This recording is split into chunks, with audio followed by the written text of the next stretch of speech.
Why are Hophni and Phinehas such important names in this story? You got yourself a fighter, and you got yourself a mouth of brass. And they're reaching in and grabbing hold of the sacrifice before it comes to its fulfillment. And they're robbing you of the beauty. And I think that the Lord put those two names in the Bible for a reason. Because we have ministers of judgment who out of their mouth they spew condemnation and accusation. And they rob you of the beautiful peace of seeing the fulfilled, finished work of Jesus. Because all you do is sit in service and think about what's wrong with you.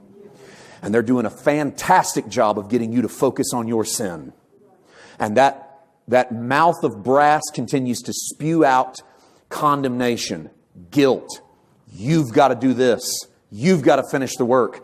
God is angry at you. God is doing it until we're bombarded. And it gets past our head. And it drifts down into our identity. And we start saying things like, I know I'm just a sinner, but I'm doing the best I can by God's grace. And that's because somebody reached in with a 3-pronged fish hook and they robbed you of seeing how the work got finished. And he's got a buddy, a pugilist brother, who will do everything in his power to sock you in the nose every time you walk through the door, give you a Holy Ghost steak to put on it until you come back next week for another good beating. I've sat through my last nose punching and called it preaching. I've sat through my last beating and called it God. Because Jesus said, if it doesn't look like me, he said, you didn't see the Father. The disciples said, you want us to call down fire on them like Elijah? We picked a good one. Let's pick Elijah. Pick one everybody knows. Let's call down fire. Jesus said, you don't know what spirit you're of. I didn't come here to kill men. I came to save them. That's an amazing statement. I didn't come to kill people. I didn't come to punch people in the nose. I come to fix their nose. What's Peter do with his sword? Cuts off an ear. What's Jesus do with the same ear? Puts it back on. Why? Because he didn't come to cut off your ability to hear. He came to restore your ability to hear. That's why Jesus looked at Peter and said, if you live by that thing, you're going to die by that thing. You live by attacking, you're going to die by attack.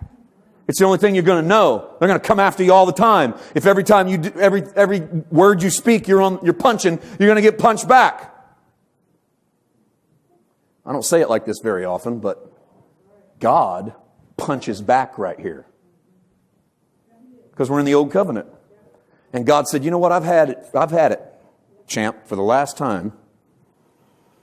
With you stealing the sacrifice off the altar, denying my people the rights to fulfillment. I'm tired of not smelling the finished work when my people walk in.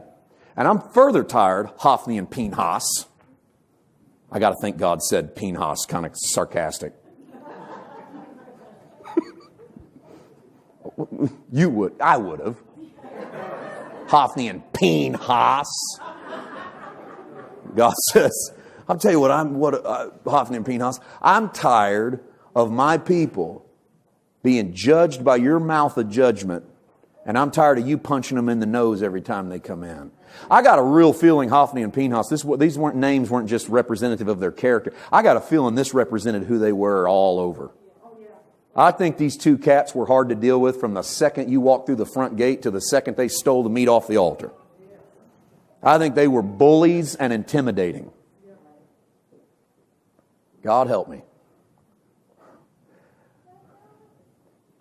There's still a bully and intimidating spirit alive and well in the church.